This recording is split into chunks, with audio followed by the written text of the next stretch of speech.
हाय।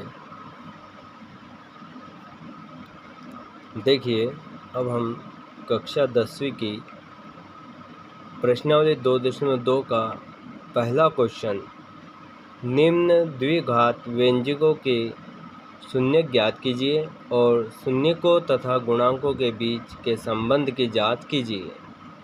इसका पहला क्वेश्चन हम कर चुके हैं, इसलिए दूसरा क्वेश्चन करेंगे। दूसरा क्वेश्चन है हमारा, दूसरा प्रश्न है 4s² - 4s + 1। पहले हम इसके शून्यकों को निकालेंगे, है ना। ठीक है, तो हम इनको शून्यक निकालने की विधि निकालते हैं। सबसे पहले हम सॉल्व लिखेंगे, यानी कि हम शुद्ध भाषा में लिखेंगे हल। ठीक है डियर, हल लिखेंगे मेरे प्यारे बच्चों। हल में हम सेम क्वेश्चन लिख देंगे हमारा 4s² - 4s + 1। अब हमें क्या करना है, यहाँ पर 4 है लेकिन यहाँ पर 1 है, तो हम 4 का इंटू 1 में करेंगे तो क्या आता है, 4 आता है।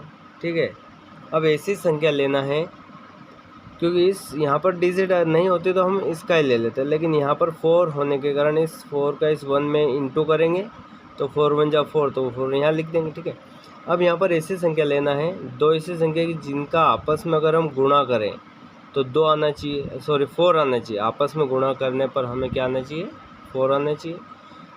तथा यहाँ पर क्या प्लस का चिन्ह है, अगर उनको हम प्लस करेंगे तो माइनस का 4s आना चाहिए। प्लस करेंगे तो क्या आना चाहिए, 4s आना चाहिए। ठीक, कैसे, अगर हम 2 का आपस में गुणा करेंगे, 2 × 2 तो कितना होता है, 4 होता है। अगर हम इन दोनों को जोड़ेंगे तो माइनस का 4s आना चाहिए। तो जोड़ने पर कैसा आता है, अगर दोनों को हम माइनस में रखेंगे, है ना, 2s 2s, ठीक है, -2s और -2s, तो माइनस माइनस प्लस होता है लेकिन सिंबल वही होता है, तो दोनों जुड़ जाएंगे 4s। जहाँ पर 4s है, 4s के स्थान पर हमें ये वैल्यू पुट करना है, कौन सी, -2s -4s के स्थान पर रखेंगे। हम यहाँ पर रख देते हैं हमारी अगली स्टेप में। देखिए 4s² सेम हो जाएगा, -4s के स्थान पर हमें क्या रखना है, -2s, तो -2s फिर -2s और +1 वैसा का वैसा। ठीक है, अब हमें यहाँ पर 2 पेयर बन चुके हैं, एक ये पेयर बन गया, एक ये पेयर बन गया। अब यहाँ पर हम कॉमन ले लेते हैं, यहाँ पर 4 है, यहाँ पर 2 है, तो 2 के टेबल में 2 भी आता है और 4 भी आता है, तो 2 तो हम ऑलरेडी कॉमन ले लेंगे। यहाँ पर s है, यहाँ पर भी s है, तो ये से कॉमन ले लेंगे, 2s कॉमन आ जाएगा। यहाँ पर क्या बचेगा, अब देखिए 2 के टेबल में, इस 2 के टेबल में 4 2 बार आता है, तो 2 यहाँ रख देंगे। यहाँ पर s है, यहाँ पर s है, तो ये कॉमन हो गया। यहाँ पर 2 थे, एक कॉमन बाहर आ गया, एक बचा, 2s लिख देंगे। ठीक है, यहाँ पर हम माइनस वैसा था, अब ऑलरेडी 2s वैसा यहाँ कॉमन आ गया, तो यहाँ पर क्या बचेगा, 1 बचेगा। ठीक, सेम माइनस सेम। अब यहाँ पर कोई ऐसी संख्या कॉमन नहीं आ सकती, लेकिन यहाँ पर 1 है, लेकिन यहाँ 2s है, कॉमन नहीं ले सकते, तो यहाँ पर क्या होता है, 1 छुपा रहता है। अगर 2s का इंटू हम 1 में करें तो 2s ही आता है, तो यहाँ पर 1 इंटू में, तो हम वो 1 कॉमन ले लेंगे। यहाँ से क्या बचेगा, यहाँ से 2s बचेगा, लेकिन बाहर हमारा माइनस होने के कारण कॉमन लिया, तो अंदर वाला जो सिंबल है या प्लस है, तो ये चेंज हो जाएगा, -1 हो जाएगा, 1 वैसा का वैसा। ठीक है, आगे, और यहाँ पर हमें इक्वल में 0 रखना है, तब जाके हमारे शून्य आते हैं। ठीक है, आगे अब देखो 2s - 1 यहाँ पर भी है, 2s - 1 यहाँ पर भी है, तो यहाँ पर एक कॉमन ले लेंगे, 2s - 1 कॉमन ले लिया। अगले में क्या बचा, 2s - 1 ये बचे, यहाँ से ये दोनों एक ब्रैकेट में ये दोनों रख लेंगे, 2s - 1, ठीक है, बराबर 0। अब देखिए क्या करना है, अब दोनों सेम है, दोनों सेम होने के कारण हमें क्या करना है, दोनों के इक्वल में 0 रख देंगे, 2s - 1 = 0। ठीक है, यहाँ पर भी रख देंगे 2s - 1 = 0।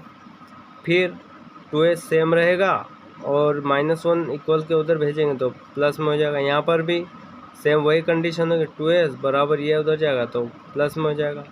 यहाँ पर s की वैल्यू निकालेंगे तो यहाँ पर 1 और ये 2 अपॉन में जाएगा, तो यहाँ पर एक शून्य हमारा ये आ गया। यहाँ पर निकालेंगे s, यहाँ पर रहेगा 1 और ये 2 इंटू में अपान में जाएगा, तो यहाँ पर s की वैल्यू क्या हो गई, यानी हमारे 2 शून्यक हो गए। शून्यक हमारे क्या हो जाएंगे यहाँ पर, तो यहाँ लिखेंगे शून्यक, यानी कि अल्फ़ा बराबर 1/2 तथा बीटा बराबर 1/2, दोनों कंडीशन में आता है। तो हम यहाँ लिख सकते हैं अतः यहाँ पर हम इसलिए यहाँ पर कर देंगे, एक बार मैं बता देता हूँ। यहाँ से हमने वैल्यू निकाले 2s minus one, 2s minus one, ठीक है, बराबर 0। तो 2s माइनस वन इक्वल 0, यहाँ पर भी हम 2s माइनस वन इक्वल 0, 1 को इक्वल के उधर भेजेंगे तो प्लस में हो जाएगा, यहाँ पर भी भेजेंगे। एस की वैल्यू निकालें, एस सेम रहेगा, बराबर सेम, 1 सेम, 2 इंटू में है तो यहाँ पर अपॉन में जाएगा तो एस बराबर 1/2 हो जाएगा, ठीक है। यहाँ पर भी सेम कंडीशन। अब यहाँ पर हमारे शून्य हो गए, तो शून्य हमारा अल्फ़ा बराबर 1/2 और बीटा बराबर 1/2, क्योंकि द्विघात जो व्यंजक होते हैं उसके शून्य 2 होते हैं, त्रिघात के 3 होते हैं ना, त्रिघात वाले भी हम करेंगे। अब यहाँ लिखेंगे अतः 4s² माइनस 4s प्लस 1 के प्रत्येक शून्य का मान, ऐसे लिख सकते हैं, 2 होते हैं वैसे, तो हम यहाँ लिख देंगे प्रत्येक शून्य का मान कितना आया हमारा, प्रत्येक शून्य का मान, यानी कि एक तो हमारा 1/2 आया और एक भी 1/2 है, यानी ये अल्फ़ा बराबर ये बीटा बराबर। अब हम यहाँ पर लिखेंगे जांच, क्या लिखेंगे, यहाँ पर हम लिखेंगे जांच। अब जांच में हमें लिखना है, जांच में हमने पढ़ा फार्मूला है मूलों का योगफल, तो मूलों का योगफल क्या होता है, तो यहाँ पर हम देखेंगे मूलों का योगफल, तो मूलों का योगफल होता है अल्फ़ा प्लस बीटा, है ना, यानी कि बराबर होता है माइनस b/a। यहाँ पर हमें वैल्यू निकालना, जांच होगी, तो अल्फ़ा बराबर क्या है 1/2 है, प्लस बीटा वर्ग क्या है 1/2 है, ठीक है, बराबर। अब यहाँ पर माइनस b/a है, तो हमारा माइनस b/a, तो यहाँ पर b यानी कि हमें यहाँ पर वैल्यू निकालना है, तो यहाँ पर a बराबर तो हम 4 ले लेंगे, ठीक है, इससे तुलना करेंगे। b बराबर यहाँ पर माइनस है तो यहाँ पर -4 ले लेंगे, और c बराबर यहाँ पर 1 ले लेंगे, ये c बराबर 1 हो गया। यहाँ वैल्यू रख दें b, तो माइनस ऑलरेडी है, लेकिन यहाँ पर क्या है, b बराबर माइनस का 4, तो माइनस का 4 हम यहाँ पर रख देंगे ब्रैकेट में, और बटे में क्या a बराबर 4 है तो 4 रख देंगे, ठीक है। अब यहाँ पर इनको सोल्व करेंगे तो एलसीएम क्या आता है, 4 आता है। इनको सोल्व जब हम करेंगे तो एलसीएम क्या आता है, 4 आता है। तो यहाँ पर एलसीएम हमारा क्या है, एलसीएम यहाँ पर 2 आएगा, एलसीएम क्या आएगा 2 आएगा। सेम होने के कारण यहाँ पर भी दोनों को हम प्लस कर देंगे, इक्वल सेम। यहाँ पर अगर हम इनको करेंगे माइनस माइनस क्या हो जाता है, माइनस माइनस कट जाता है, तो क्या हो जाएगा 4/4, तो दोनों कट जाएंगे तो 1 बचेगा। यहाँ पर भी क्या हो जाएगा 2/2 बराबर यहाँ 1, ये भी कट जाएगा, तो यहाँ पर 1 = 1, तो हमारा ये क्या हो गया, बिल्कुल बराबर आ रहा है ना, तो ये हमारी जांच होगी, बिल्कुल हमारा सही आया। इसी प्रकार हम मूलों के गुणनफल का भी चेक कर लेते हैं। यहाँ पर हम करेंगे साइड में, ठीक है, तो यहाँ पर लिखेंगे मूलों का गुणनफल। मूलों का गुणनफल क्या होता है, मूलों का गुणनफल होता है अल्फ़ा इंटू बीटा बराबर c/a। तो अल्फ़ा बराबर हमारा है 1/2, इंटू है तो इंटू का चिन्ह लगा देंगे, बीटा बराबर 1/2 बराबर c बराबर हमारे पास क्या है 1 है ना, और a बराबर क्या है 4 है ना, सभी हमारे द्विघात व्यंजक में।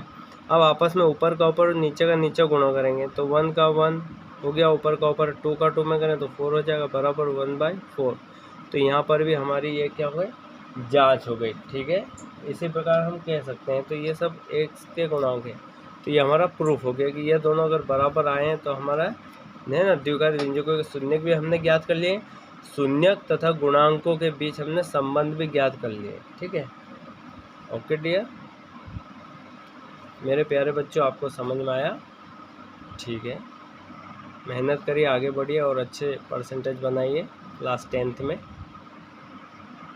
और ज़्यादा से ज़्यादा इसको शेयर भी कीजिए ताकि और अच्छे मैं आपको वीडियो बनाऊँ।